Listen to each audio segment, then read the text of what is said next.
No apologies. I would like to talk about Kaloyulo. I'm terribly sorry, but I cannot help it anymore.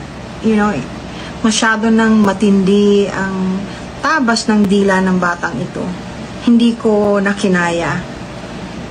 Kagaya ng sinabi ko, nauna, ngayon lang po ako magsasalita tungkol dito. Hindi po ako sang-ayon. The way he's treating his mother is horrible. Wala po akong pakialam dun sa girlfriend niya, kung sino man yun, ano. Siya bilang anak, hindi dapat nagtatrato ng magulang ng ganyan.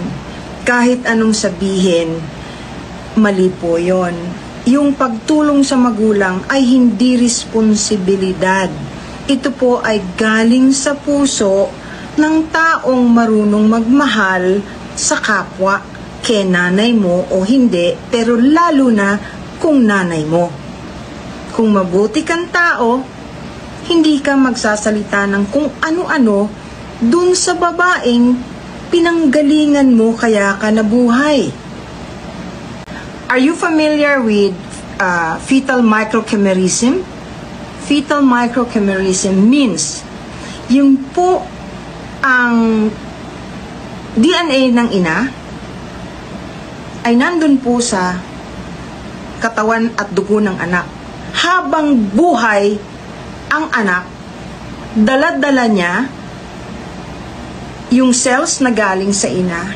At tuwing may nangyayari sa buhay ng anak, lalo na may kinalaman sa physical manifestation ng sakit, ang nagre-repair po ay yung cells ng ina, yung DNA ng ina, hindi ng ama.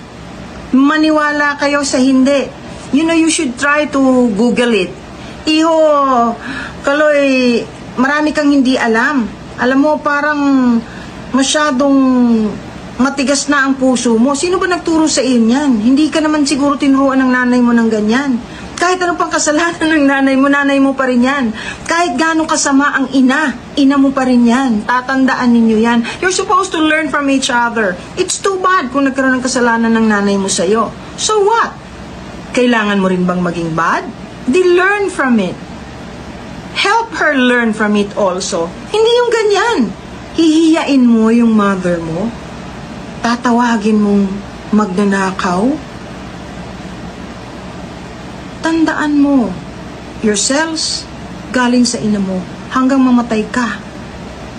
Kahit patay na ang ina mo, yan ang tutulong sa health mo. Yan ang reason kung bakit ang galing mong athlete. Tanga. Nasasaktan ako pagka may batang nagsasalita ng ganyan. Okay, hanapin ninyo to ha. Fetal microchimerism. Fetal, F-E-T-A-L. Micro, M-I-C-R-O, Chime, C-H-I-R-I-rism, R-I-S-M. Scientific po yan. It has been proven. It goes vice versa.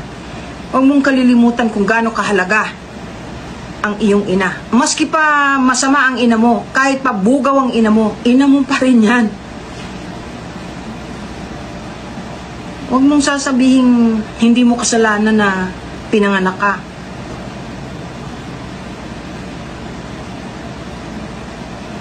Masakit para sa akin yung ganyan kasi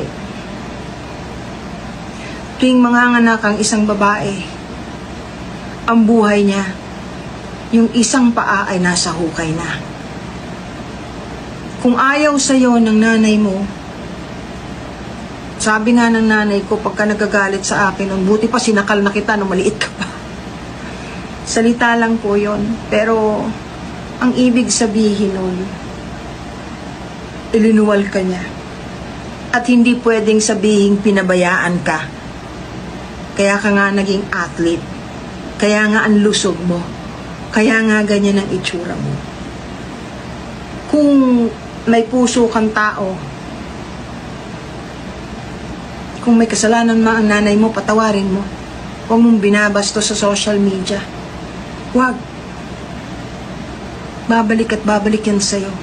Mag-uumpisa na. At saka yung sinasabi yung tungkol sa pagdadala ng babae sa bahay ng tinitiran mo, ng nandun ng mga magulang mo. Obligasyon mo na sabihan yung dadalin mo, kung seryoso ka, dadalin mo at papakilala sa nanay mo, naturuan na wag namang na magdamit ng maayos. Ang unang dapat magpakita dun sa girlfriend ng paggalang sa ina ay ikaw.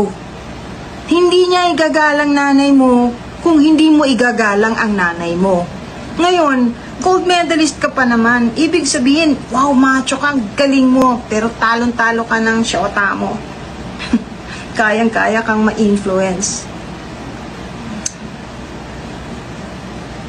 Proud na proud ako na manalo ka. Believe you me. So proud. Pero nung lumabas yung issue ninyo mag-ina, tapos salita ka ng salita, ng salita, ng salita. Yung una pa lang lumabas kayong ng girlfriend mo na nag-video kayo at nandun kayo sa kama na naka-panjama lang, panjama top yung girlfriend mo. Na-shock na ako eh. Sabi ko, ay, itong gold medalist na ito, bakit naman ganun? Yung girlfriend di man lang pinapagbihis ng maayos. It's on you. Your girlfriend, what has she got to lose? You, a lot. Hindi mo napansin? Daming galit sa'yo.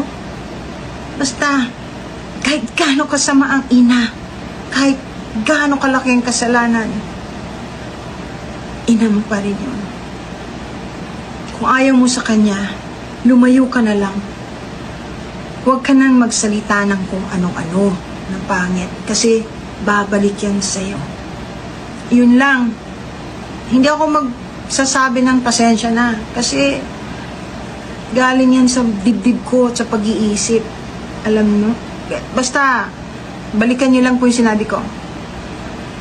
Fetal microschemerism. Hanapin nyo yun.